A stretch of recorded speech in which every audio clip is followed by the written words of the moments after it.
নমস্কাৰ। আজি মই আপোনালোকৰ ওচৰলৈ লৈ আহিছোঁ অন্য এটা ৰেচিপি।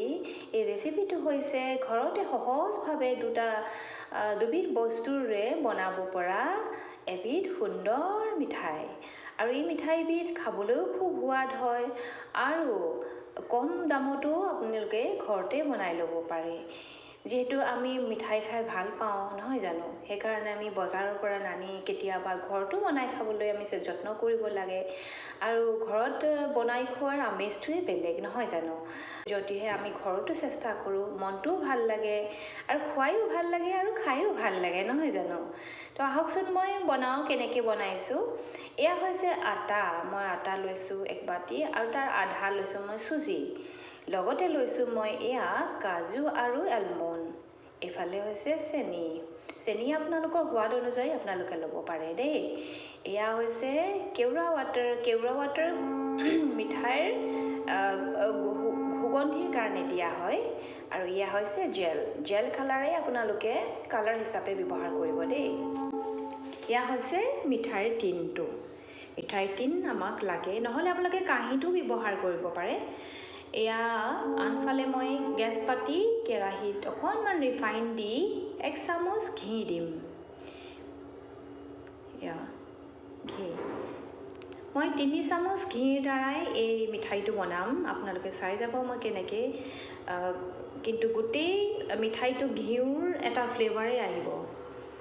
এয়া হৈছে আটাখিনি মই লাহে লাহে কেৰাহীত দি যাম আৰু ভাজিম ৰঙচুৱা যেতিয়ালৈকে নহয় তেতিয়ালৈকে মই ভাজি থাকিব লাগিব। তো লাহে লাহে ভাজি যাম মই। তো ঘৰতে বনোৱা মিঠাইৰ আমেজটোৱে বেলেগ হয় নহয় জানো। মই প্ৰায়ে ঘৰত বনাবলৈ চেষ্টা কৰোঁ মিঠাই। তো এতিয়া মোৰ ভজা হৈ গৈছে আটাখিনি, ৰঙচুৱা হৈ গ'ল যিহেতু আকৌ মই কেৰাহীত অকণমান দিলোঁ ৰিফাইন। তাৰ লগে লগে মই আকৌ 1 চামুচ দিম ঘি, ফুল 1 চামুচ দিছোঁ। আৰু এনেকৈয়ে মই এতিয়া চুজিখিনি দি যাম। চুজিখিনিও মই ভাজি ল'ম ভালদৰে ৰঙচুৱা হোৱাকৈ। চুজিখিনি এনেকৈ লৰাই যাব লাগিব আৰু ৰৈ দিলে জ্বলি যোৱাৰ চান্সেছ থাকিব পাৰে, সেইকাৰণে মই সঘনাই লৰাই থাকিম। তো আপোনালোকে চুজি যিটো মোটা চুজি, সেই মোটা চুজিটো ল'ব লাগে। আৰু ইয়াত মই অলপমান চেনি পানী ব্যৱহাৰ কৰিছোঁ। আধা বাটি মই যদি চেনি দিওঁ, তাৰ 1 বাটি মই পানী দিব লাগে। তেনেকৈ মই চেনি পানীখিনি বনাই লৈছোঁ আৰু ইয়াত অলপকৈ মই দি যাম।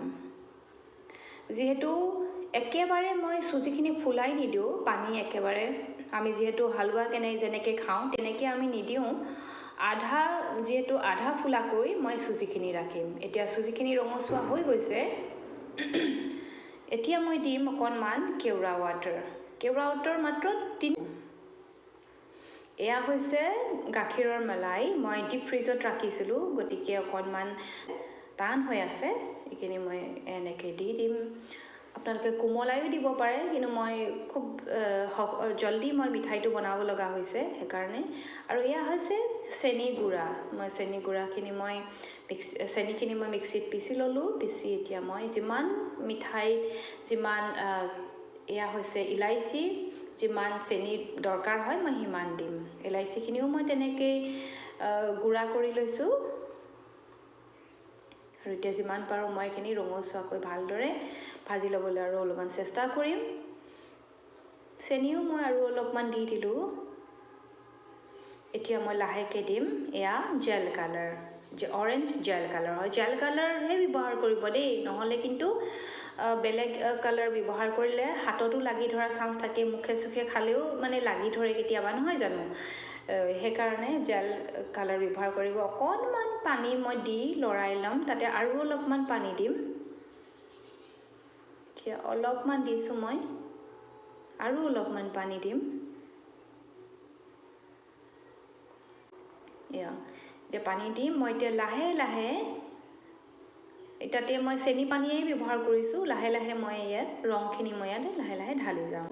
খালি আটাইখিনি এটা ৰং হোৱাকে গোটেইখিনি ভালকে মই মিহলি কৰি ল'লোঁ এতিয়া মিঠাইখিনি ৰঙচুৱা হৈয়ে গৈছে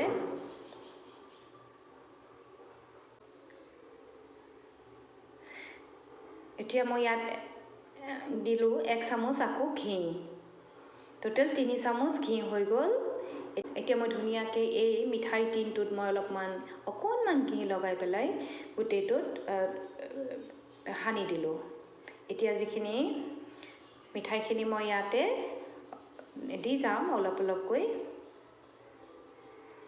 এতিয়া লাহেকৈ মই আটাইখিনি মিঠাইখিনি দি পেলাই মই ইয়াতে ধুনিয়াকৈ শেপ দি যাম ইয়া হৈ গৈছে বহুত বেছি মিহি কৰিবলৈও দৰকাৰ নাই যেহেতু মই ওপৰত ড্ৰাই ফ্ৰুটছ দিমেই এতিয়া মই ড্ৰাই ফ্ৰুটছখিনি দি যাম যিমান লাগে আপোনালোকে ড্ৰাই ফ্ৰুটছ দিব পাৰে আৰু দৰকাৰ হ'লে মাজতো আপোনালোকে দিব পাৰে মই মাজত দিয়া নাই ওপৰতে দিছোঁ ড্ৰাই ফ্ৰুটছখিনি এতিয়া লাহে ওপৰত মই স্পেচুলাখন মাৰি দিছোঁ যাতে এইখিনি পৰি নাযায় লাগি ধৰে আৰু ইয়াৰ পাছত মই 2 ঘণ্টাৰ কাৰণে ফ্ৰিজত এইখিনি ৰাখি থ'ম এয়া মই 2 ঘণ্টাৰ পাছত উলিয়াই আনিছোঁ এতিয়া কমপ্লিট সেট হৈ গৈছে মিঠাইখিনি ধুনিয়াকৈ সেট হৈ গৈছে এতিয়া মই কাটিবলৈ এৰুৱাবলৈ যত্ন কৰিছোঁ কটাৰীৰ দ্বাৰা সুবিধা হয় এনেকৈ এৰুৱাবলৈ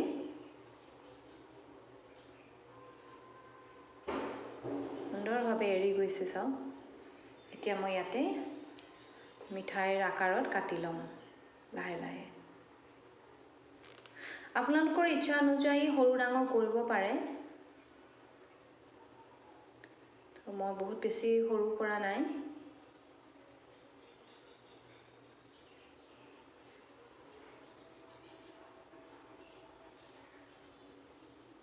এনেকৈ মই কাট লগালোঁ আৰু মাজতে মই এটা ভাগ কৰি দিম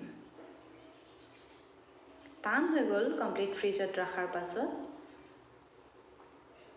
সঁচাকৈ সোৱাদ হয় খাবলৈ আৰু যেহেতু বজাৰৰ মিঠাই আমি সদায় খাই থাকোঁ কিন্তু ঘৰত আমি বনালে যেনে হ'লেও আমাৰ মনটো নিজে বনাইছোঁ বুলি ভাল লাগে নহয় জানো তো এয়া চাওকচোন কেনেকুৱা হৈছে